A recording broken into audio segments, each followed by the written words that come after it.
வணக்கம். வணக்கம். இது நியூஸ் ஃபர்ஸ்டின் பிரதான செய்திகள். முதலில் இன்றைய தலைப்புச் செய்திகள். பிளாஸ்டிக் கூடைகள் காரணமாக நாட்டின் பல பகுதிகளில் பதற்றம். சாதாரண தர பரீட்சை வினாத்தாள் விநியோகத்தில் குறைபாடு. ஐக்கிய தேசிய கட்சியில் கொள்கை ஒன்று இல்லை, பார்லிமெண்ட் உறுப்பினர் கயந்த கருணாதிலக்க தெரிவிப்பு. மக்கள் விடுதலை போராட்ட இயக்கத்தின் 2 உறுப்பினர்கள் காணாமல் போயுள்ளமை குறித்து மனித உரிமைகள் ஆணைக்குழுவிடம் முறைப்பாடு. முதல் செய்தி. ஸ்ரீலங்கா டெலிகாம், ஒரே தேசம் ஒரே குரல். தொடர்பான உள்நாட்டுச் செய்திகள். மரக்கறி மற்றும் பழ வகைகளை கொண்டு செல்வதற்கு பிளாஸ்டிக் கூடைகளை உபயோகிக்காத 40 லாரிகளை போலீசார் தமது கட்டுப்பாட்டுக்கு கொண்டு வந்துள்ளனர். குறித்த 40 லாரிகளையும் நீதிமன்றத்தில் ஒப்படைத்ததாக நுகர்வோர் விவகார அதிகார சபையின் தலைவர் ரூபி மர்ஷுக் தெரிவித்தார். மரக்கறி மற்றும் பழ வகைகளை கொண்டு செல்வதற்காக பிளாஸ்டிக் கூடைகள் பயன்படுத்துமாறு விதிமுறை கொண்டு வரப்பட்டுள்ளமைக்கு எதிர்ப்பு தெரிவித்து பல பிரதேசங்களில் இன்று எதிர்ப்பு நடவடிக்கைகள் முன்னெடுக்கப்பட்டன. மரக்கறி மற்றும் பழவகைகளை கொண்டு செல்லும் போது பிளாஸ்டிக் கூடைகளை பயன்படுத்தல் நேற்று நள்ளிரவு முதல் கட்டாயப்படுத்தப்படுவதாக கூட்டுறவு மற்றும் உள்நாட்டு வர்த்தக அமைச்சு கடந்த சில தினங்களுக்கு முன்னர் அறிவித்திருந்தது. எனினும் அதனை பொருட்படுத்தாது மரக்கறி மற்றும் பழவகைகளை கொண்டு சென்ற லாரிகளை ஹாங்வெல்ல பிரதேசத்தில் போலீசார் தமது கட்டுப்பாட்டுக்குள் கொண்டு வந்தனர். இதன்போது 24 லாரிகள் கட்டுப்பாட்டுக்குள் கொண்டு வரப்பட்டதுடன் அவை நீதிமன்றத்தில் ஒப்படைக்கப்பட்டதாக நுகர்வோர் அதிகார சபை குறிப்பிட்டது. 30 வீத மரக்கறிகள் வீணாவதாக அமைச்சர்களுக்கு கூறினார். தற்போது 100 வீதமான மரக்கறிகள் வீணாகின்றன. இதற்கான தீர்மானம் ஒன்றை பெற்றுக் கொடுக்கும் வரை பழைய முறையில் செயற்பட அனுமதி தாருங்கள். விவசாயிகள் தமது பொருட்களை லோரிகளில் ஏற்றியதன் பின்னர் நாம் அதனை சந்தையில் விற்று பணத்தை எடுத்துச் சென்று விவசாயிகளிடம் வழங்குகின்றோம். அன்றைய தினத்திற்கு தேவையான 1 கிலோ அரிசியை கொள்வனவு செய்வதற்காகவே அவர்கள் காத்திருப்பார்கள். அவர்கள் ஒரு கூடையை வாங்குவது ஒரு புறம் இருக்க, மிகவும் சிரமத்துக்கு மத்தியிலேயே 20 ரூபாவை கொடுத்து புதிய ஒன்றை வாங்குகின்றார்கள். இதேவேளை புதிய விதிமுறைகளை மீறும் வகையில் மரக்கறிகள் மற்றும் பழவகைகளை ஏற்று சென்ற லாரிகள் பாலியகுடவிலும் போலீசாரால் கைப்பற்றப்பட்டன.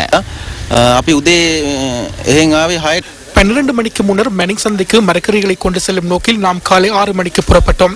இரவு 11:30 அளவில் பாலியகுட பாலத்திற்கு அருகில் வந்தோம். அங்கிருந்து செல்வதற்கு அனுமதிக்கவில்லை. 12 மணிக்கு அந்த சட்டம் நடைமுறைப்படுத்தப்படுவதாக அறிவிக்கப்பட்டது. அதற்கு முன்னதாக நாம் வந்த போதிலும் அவர்கள் நமக்கு அனுமதி வழங்கவில்லை. இதேவேளை பாலியகுடவில் தடுத்து நிறுத்தப்பட்ட லாரிகளின் உரிமையாளர்களை சந்தித்த ஜனநாயக தேசிய கூட்டமைப்பின் பாராளுமன்ற உறுப்பினர் சுனில் ஹந்துநெத்தி சம்பவம் தொடர்பாக கேட்டிருந்து கொண்டார். இங்கு லோரிகளை மறைத்து 8 பப்பாசிகளை கொண்டு வந்தார்கள் என்பதற்காக 8000 ரூபாவினை தண்ட பணமாக அறவிடுகின்றனர். பயிர் வளர்ப்போம், நாட்டை கட்டியெழுப்புவோம் என அரசாங்கம் ஒரு புறம் கூறுகின்றது. மறுபக்கத்தில் இவ்வாறான நியாயமற்ற நடவடிக்கைகளை எடுக்கின்றது. பொதியிடல் தொடர்பாக எமக்கு பிரச்சனை இல்லை. எனினும் அது தொடர்பாக விவசாயிகளுக்கும் போக்குவரத்தில் ஈடுபடுபவர்களுக்கும் முறையாக அறிவிக்கப்பட வேண்டும். இதனை விட தெளிவுபடுத்த வேண்டும். அவர்களுக்கு உதவிகள் வழங்க வேண்டும். இதேவேளை பிளாஸ்டிக் கூடைகள் தொடர்பான சட்டத்துக்கு எதிர்ப்பு தெரிவித்து இன்று பகல் தம்புள்ள விசேட பொருளாதார மத்திய நிலையத்துக்கு முன்பாக விவசாயிகளும் வர்த்தக உதவியாளர்களும் எதிர்ப்பு நடவடிக்கையில் ஈடுபட்டனர்.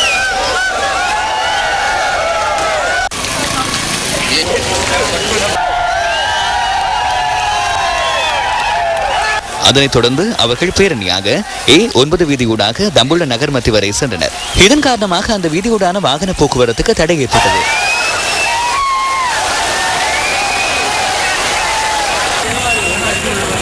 இதேவேளை தம்புத்தேகம பொருளாதார மத்திய நிலையம் முன்பாகவும் விவசாயிகளும் வர்த்தகர்களும் புதிய சட்டத்தை ஆட்சேபித்து எதிர்ப்பு நடவடிக்கையில் ஈடுபட்டனர்.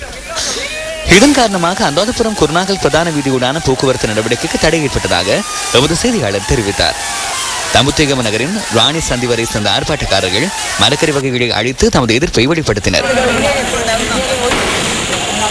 ஹாம்பிலிப்பிட்டிய, மொரக்கட்டிய, சூரியவேவ, அத்பூர்வ சந்தையிலும் விவசாயிகளும் வர்த்தகர்களும் எதிர்ப்பு நடவடிக்கையில் ஈடுபட்டனர். இதேவேளை புதிய சட்டம் காரணமாக ஏற்பட்டுள்ள நிலைமை தொடர்பில் புறக்கோட்ட மெனிங் சந்தையின் வர்த்தகர்களும் விவசாயிகளும் ஒன்று கூடி இந்த கலந்துரையாடலில் ஈடுபட்டனர். பல லட்சம் ரூபாய் பெறுமதியான மரக்கறிகள் இன்றைய தினத்திற்குள் மாத்திரம் வீணாகியுள்ளதாக நான் நினைக்கின்றேன். இந்த நடைமுறை தொடர்ந்தும் அமுலில் இருக்கும் என கூட்டுறவு மற்றும் உள்நாட்டு வர்த்தக அமைச்சர் ஜான்ஸ்டன் பெர்னாண்டோ தெரிவிக்கின்றார். இது தொடர்பான மேலதிக தகவல்களை எமது அடுத்த பிரதான செய்திகளில் எதிர்பாருங்கள். முதல் செய்தி. ஸ்ரீலங்கா டெலிகாம், ஒரே தேசம் ஒரே குரல். முன்னாள் ராணுவ தளபதி சரத் பொன்சேகாவுக்கு எதிராக தாக்கல் செய்யப்பட்டுள்ள ஹைகோர்ட் வழக்கு மேல் நீதிமன்றத்தில் இன்று மீண்டும் விசாரணைக்கு எடுத்துக் கொள்ளப்பட்டது. இந்த வழக்கின் அடிப்படை ஆட்சேபனை தொடர்பான தீர்ப்பை ஜனவரி 20ஆம் தேதி வரை ஒத்திவைப்பதற்கு மேல் நீதிமன்ற நீதிபதி சுனில் ராஜபக்ச இன்று தீர்மானித்தார். சரத் பொன்சேகாவுக்கு எதிராக மேல் நீதிமன்றத்தில் முன்வைக்கப்பட்டுள்ள குற்றச்சாட்டுகளை ஒத்த குற்றச்சாட்டுகள் தொடர்பாக ராணுவ நீதிமன்றத்தில் ஏற்கனவே வழக்கு விசாரணை நடத்தப்பட்டு தீர்ப்பு வழங்கப்பட்டுள்ளதாக பிரதிவாதிகள் தமது அடிப்படை ஆட்சேபனையில் குறிப்பிட்டுள்ளனர். இதன் பிரகாரம் ராணுவ நீதிமன்ற வழக்கு விசாரணையின் போது பதிவு செய்யப்பட்ட சாட்சியங்களின் 214 பகுதிகளை கடந்த வழக்கு விசாரணையின் போது பிரதிவாதிகள் தரப்பு சட்டத்தரணிகள் நீதிமன்றத்தில் சமர்ப்பித்திருந்தனர்.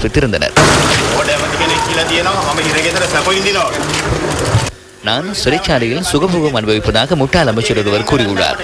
அவர்கள் உண்ணும் உணவை நான் சிறைச்சாலையில் உண்ணவில்லையா? அமைச்சரின் வீட்டிலிருந்து எனக்கு உணவு அனுப்பப்படுகிறதோ தெரியாது. அந்த முட்டாள் நபர் சிறைச்சாலையில் பிறந்திருக்கலாம் என நினைக்கிறேன். செய்திகள் தொடர்கின்றன. தொடர்ச்சியாக தோல்வியடைந்து வரும் ஐக்கிய தேசிய கட்சியை வெற்றி பாதையில் இட்டு செல்லக்கூடிய புதிய தலைவரை தெரிவு செய்யும் போது பிளவுகள் ஏற்படக்கூடாது என ஐக்கிய தேசிய கட்சியின் சிரேஷ்ட செயற்பாட்டாளர்கள் தெரிவிக்கின்றனர். தொடர்ச்சியாக தோல்வியை உரித்தாக்கி கொடுத்த தலைவர் ஒருவர் மீண்டும் அந்த பதவிக்கு போட்டியிடுவதற்கான ஒழுக்கமிகு உரிமை இல்லை என அவர்கள் கூறுகின்றனர்.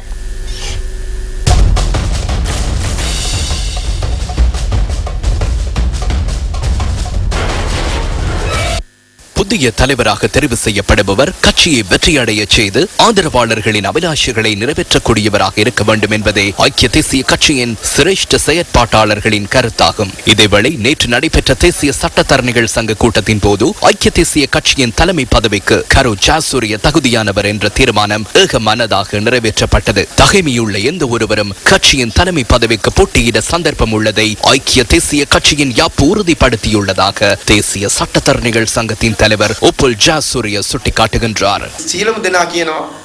இன்று இந்த கட்சியில் உள்ள சிரேஷ்ட பிரதி தலைவர்கள் இருவரும் ஒன்றிணைந்து ஒரே விடயத்திற்காக குரல் எழுப்புவது ஏன்? அவர்களுடன் மேலும் பலர் இணைந்துள்ளனர்.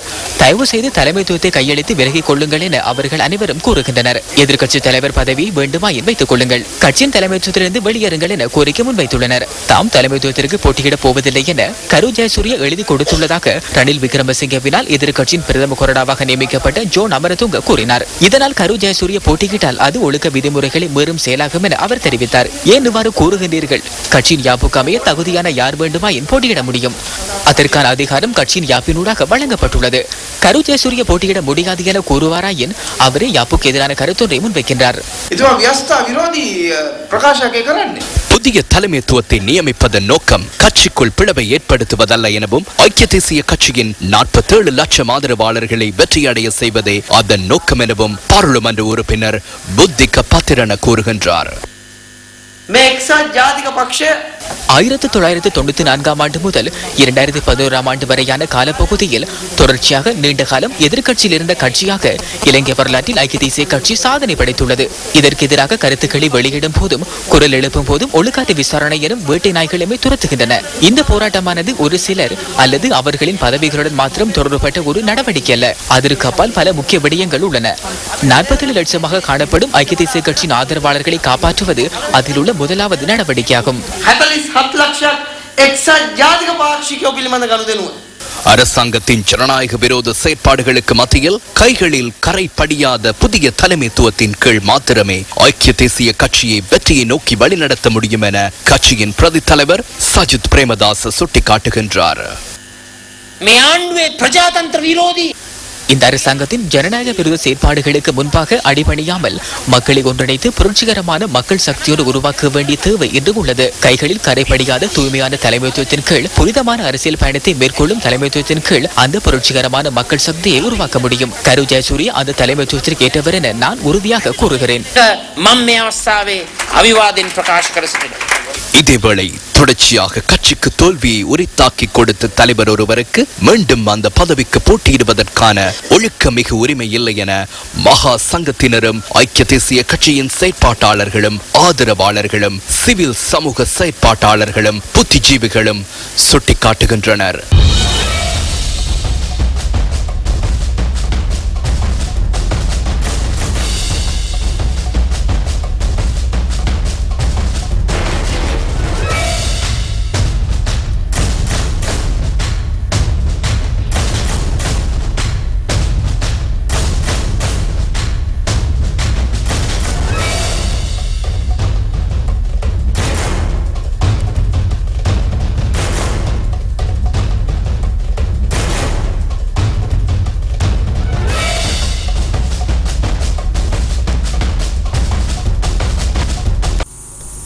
பாரிய அளவிலான அபிவிருத்தி திட்டங்களுக்கு உலகின் பாரிய நிறுவனங்கள் ஆதரவு வழங்க முன்வந்துள்ளன. ஹோட்டல் தொகுதி, மாடி வீடுகள், திணைக்கள வர்த்தக கட்டிட தொகுதி உட்பட பல்வேறு திட்டங்களை மேற்கொள்ள அவை இணக்கம் தெரிவித்துள்ளன. சர்வதேச புகழை ஈர்த்துள்ள பாரிய வர்த்தக நிறுவனமான சிங்கப்பூரின் முஸ்தபா கம்பெனியுடன் குறித்த திட்டத்திற்கான ஒப்பந்தம் பொருளாதார அபிவிருத்தி அமைச்சில் வைத்து கைச்சாத்திடப்பட்டது. முஸ்தபா கம்பெனியின் தலைவர் முஸ்தான் அஹ்மத், இலங்கை முதலீட்டு சபையின் பதில் தலைவரும் மின்சக்தி அமைச்சின் செயலாளருமான MMC ஃபெர்டினாண்டோ ஆகியோர் இதில் கைச்சாத்திட்டனர். அமைச்சர் பேசல் ராஜபக்ஷ தலைமையில் இது தொடர்பான நிகழ்வு இடம்பெற்றது. புதிய திட்டத்தின் கீழ் கொழும்பு ராமநாதன் மாவட்டத்தில் 975 அறைகள் கொண்ட ஹோட்டல் ஒன்று நிர்மாணிக்கப்படும். 400 வீடுகளை கொண்ட மாடி வீடமைப்பு திட்டமும், திணைக்கள வர்த்தக கட்டிட தொகுதி, 1000 வாகனங்கள் நிறுத்தக்கூடிய வாகன திறப்பிடம் ஆகியனவும் நிர்மாணிக்கப்படும். இவற்றுக்கென $115 மில்லியன் முதலீடு செய்யப்படும். உள்ளூர் உற்பத்திகளை சர்வதேசத்திற்கு அறிமுகப்படுத்துவதற்கு இவ்வாறான திட்டங்கள் வழிவகுக்கும் என அமைச்சர் பேசல் ராஜபக்ஷ தெரிவித்தார். சுற்றுலா துறையில் குறிப்பிடத்தக்க வெற்றிகளை அடைவதற்கு இலங்கையினால் முடிந்துள்ளதாக முஸ்தான் அஹ்மத் தெரிவித்தார். எதிர்காலத்தில் இத்துறையில் பாரிய முன்னேற்றங்களை அடைய முடியும் என அவர் தெரிவித்தார். இலங்கையின் சுற்றுலாத்துறை தொடர்பான தகவல்களை உலகின் சகல நாடுகளுக்கும் எடுத்துச் செல்ல வேண்டியதன் முக்கியத்துவத்தையும் அவர் வலியுறுத்தினார். இலங்கையின் ஏற்றுமதி இந்த வருடம் கணிசமாக அதிகரித்திருப்பதாக இலங்கை மத்திய வங்கி தெரிவித்துள்ளது. இவ்வருடத்தில் 2வது தடவையாக கடந்த செப்டம்பர் மாதம் ஏற்றுமதி வருமானம் அதிகரித்துள்ளதாக மத்திய வங்கி தெரிவித்துள்ளது. தைத்த ஆடைகள், ரப்பர் போன்றவற்றின் கேள்வி அதிகரித்தமையே ஏற்றுமதி வருவாய் அதிகரிப்பிற்கு காரணம் எனவும் அவ்வறிக்கையில் குறிப்பிடப்பட்டுள்ளது. கடந்த ஆகஸ்ட் மாதத்தில் ஏற்றுமதிகள் 19.9% காணப்பட்டதாகவும், செப்டம்பர் மாதத்தில் அது 20.4%, அதாவது $854 மில்லியன் அமெரிக்க அதிகரித்துள்ளதாக மத்திய வங்கி தெரிவித்துள்ளது. செப்டம்பர் மாதத்தில் ஆடை ஏற்றுமதி 13.7% அதிகரித்தது. ரப்பர் ஏற்றுமதி 37.3% அதிகரித்துள்ளது. 2011ஆம் ஆண்டு முதல் 9 மாதங்களில் ஏற்றுமதி 27.2% அதிகரித்துள்ள அதே நேரம் இறக்குமதி மீதான செலவீனம் 51.8% அதிகரித்துள்ளதாகவும் மத்திய வங்கி தனது அறிக்கையில் தெரிவித்துள்ளது. உணவு பான வகைகள், புகையிலையின் ஏற்றுமதி 48% அதிகரித்துள்ளது. இதேவேளை 2011ஆம் ஆண்டில் முதல் 9 மாதங்களில் உல்லாச பயணத்துறையின் வளர்ச்சி 48% அதிகரித்துள்ளதுடன் இதன் மூலம் $550 மில்லியன் அமெரிக்க அந்நிய செலாவணி கிடைத்துள்ளதாகவும் மத்திய வங்கி தனது அறிக்கையில் தெரிவித்துள்ளது. சப்ரகமு மாகாண இசை மற்றும் கலைத்துறை ஆசிரியர்களுக்கு பாரதத்தின் பிரபல பாத்கண்டே பல்கலைக்கழகத்தில் மேலதிக கல்வியை தொடர வாய்ப்பு கிட்டியுள்ளது. இந்தியாவின் உத்தரப்பிரதேசத்தில் உள்ள பாத்கண்ட பல்கலைக்கழகத்திற்கு சென்ற சப்ரகமு மாகாண முதலமைச்சரும் கல்வி அமைச்சருமான மஹிபால ஹேரத், அப்பல்கலைக்கழக துணைவேந்தர் பேராசிரியர் ஹெட்டி சத்தரிகா கர்கர் உட்பட பல்கலைக்கழகத்தின் சிரேஷ்ட விரிவுரையாளர்களை சந்தித்து நடத்திய பேச்சுவார்த்தையின் பயனாக இந்த பயன் கிட்டியுள்ளது. மாகாண முதலமைச்சருடன் மாகாண செயலாளர் HP குலரத்ன, மாகாண கல்வி பணிப்பாளர் R அபேசிங் ஆகியோரும் அங்கு பிரசன்னமாக இருந்தனர். கலைத்துறையில் ஜனாதிபதி மஹிந்த ராஜபக்ஷ பேரார்வம் காட்டுவதாகவும், அண்மையில் 3000 அழகியற் கலை பட்டதாரி ஆசிரியர்களுக்கு நியமனம் வழங்கியதாகவும் மாகாண முதலமைச்சர் அங்கு சுட்டிக்காட்டினார். சப்ரகமு மாகாண முதலமைச்சர் மஹிபால ஹேரத் உட்பட தூதுக்குழுவினருக்கு வரவேற்பளித்து இலங்கை மாணவிகளினால் கலை நிகழ்ச்சி ஒன்றும் நடத்தப்பட்டது.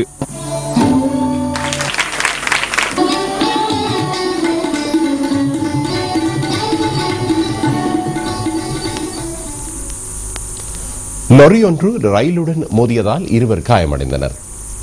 மட்டக்களப்பிலிருந்து கல்லோயா நோக்கி சென்று கொண்டிருந்த லொரி ஒன்று இங்கிராங்குடையில் வைத்து ரயிலுடன் மோதியதால் இவ்விபத்து இடம்பெற்றது.